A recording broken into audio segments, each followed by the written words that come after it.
mga solid Marcos Loy. 80s pa po ha, panahon pa po ng tatay. 1986 pa. Mahusay ka magnakaw. Panoorin natin yan. Andito mga magiging natin, si Arsenio. Hello, Kuya Arsenio. Cristobal. Isa ka sa nagising.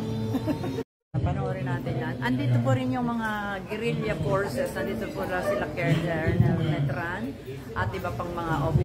Withdrawal of support nila at ano po, para mag-support po sila kay Sara Duterte, kay VP Sara Duterte. At ito po isa po sa mga loyalist na ito ate ate mag-hello ka, si Ate Karina Cristobal. Isa ka sa nagising. Ang laki ng hirap ko, 1986 pa.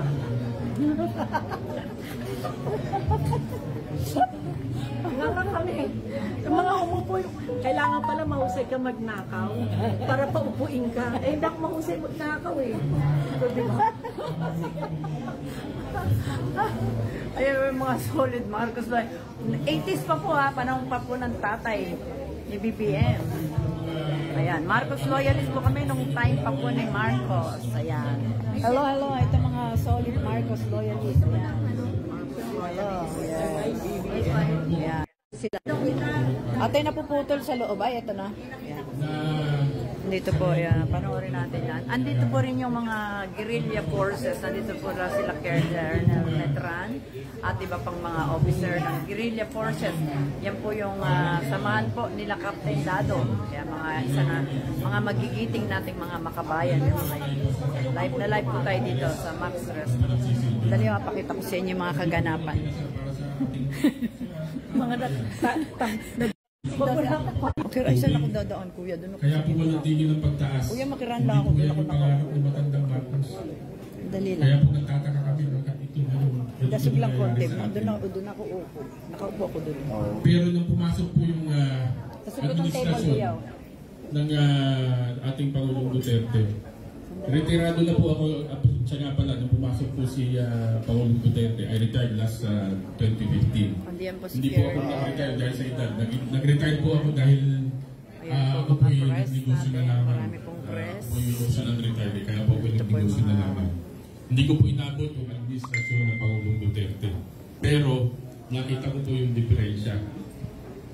Yung pamamalakad, yung pamumuno ng Pangulong Duterte. Makikita niyo po na ang unang-una po sa ating tinatawag na security.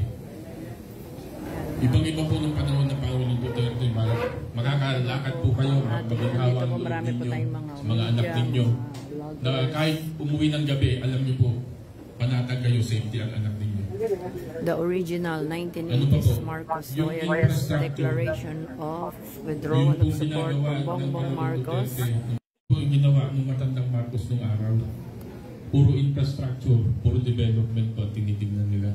Dangan nga lang po na siyempre yung pong media at that time, lalo-lalo na po ng panahon na matatapos na yung US bases dito sa Pilipinas at nararamdaman na po ng mga dayuhan na parang ini-implement ng unti-unti ng matandang Marcos yung kanyang foreign policy. Kaya po yung media ay unti-unti na pong nag-twist, iba na po ang imalabas na reports. Bata pa po ako ng panahon na yun, pero may isip na po ako. At naikukumpara ko po ngayon, yung sitwasyon noon sa sitwasyon ngayon. Noon pong na 2022, tahimik po kaming sumuporta sa kay Marcos Jr. Ako po ay pumirma na doon pa man. Ayan po, nandiyan si Colonel Betran. Nung pa pong nagsisindi pa po na bubuo yung Filipino Guerrilla Forces. At the time po na kinoconceptualize pa lang.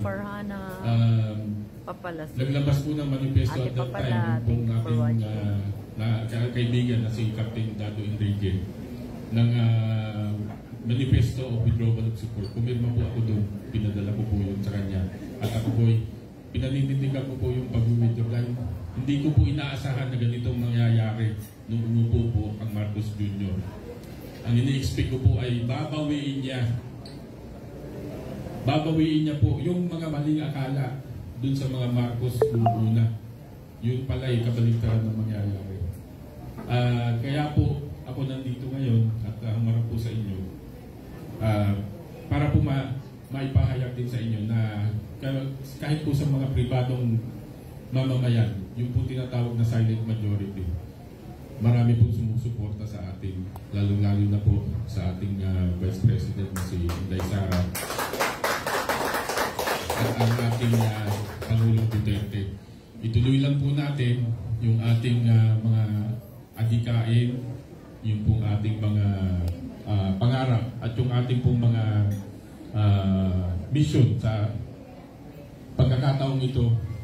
Focus po tayong sumuporta dito po ngayon sa ating tinutuligsa ng todo-todo na pamilya Duterte, simula sa ama hanggang sa mga anak.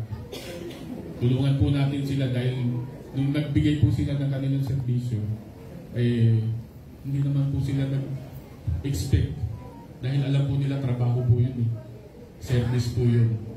Kaya siguro po ito yung pagkakataon na pwede po natin silang suklian dun sa kanilang mga sakripisyo para naman po sa ating mga Pilipino. Yun lamang po. Magandang hapon. Maraming salamat.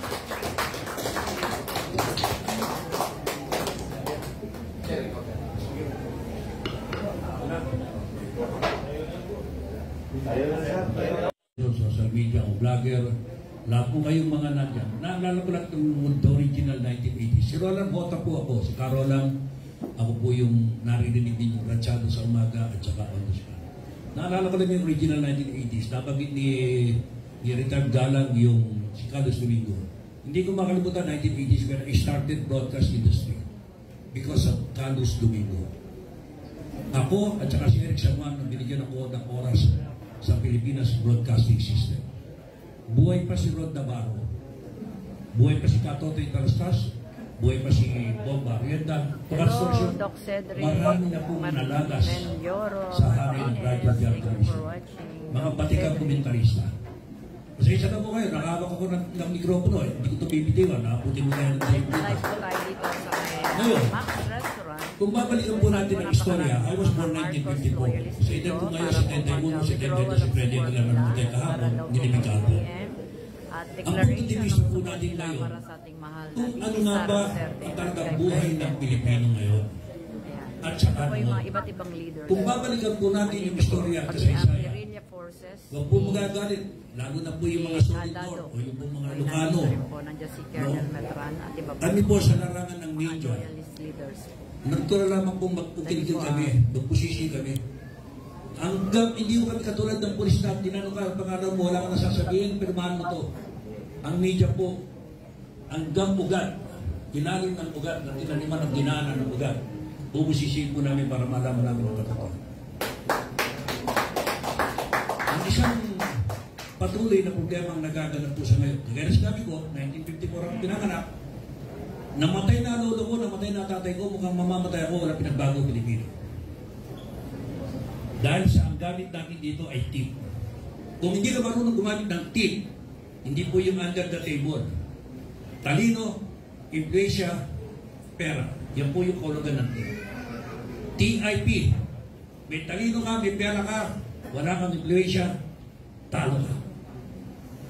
Isang letra lang ang mawala sa TIP, talo ka. Nakalulungkot na ganito na naranasan po natin sa ngayon. We have na 114 million population. Ang utang mo natin almost 16 trillion. Kung babalikan natin yung mga nakalipas na alala, hindi biro at napakaliit na halaga. Ngayon, kahit nalo gawin natin, sabi nga ng mga tao, napakaganda na sana pagkakataon itong binigay kay Bongbong. Simula nung inilagay siya riyan, aminin natin din, kanina nag-usap na din. Hindi pa siya dumalo sa mga tinatawag na imbitasyon para sa debate. Pero nandiyan pa rin siya, nabigay siya ng posisyon. Ang masakit, eto tayo ngayon, kayo, ikaw ako, tayo lahat, o marami sa atin, umaasa ng pagbabago. Ngunit, hindi natin nakamit ito. Wala tayong nakamit na pagbabago kasi ngayon. Diretsuan, halos parang sila sa buko ko, kulay puti na ito, kinulayan mo na lang ng itim. Thank you for watching at sa lahat ng pero ganito pa rin ang nararanasan natin. Kababayan dyan sa hindi biro ang sitwasyon na kung babalikan po natin ang kasaysayan ng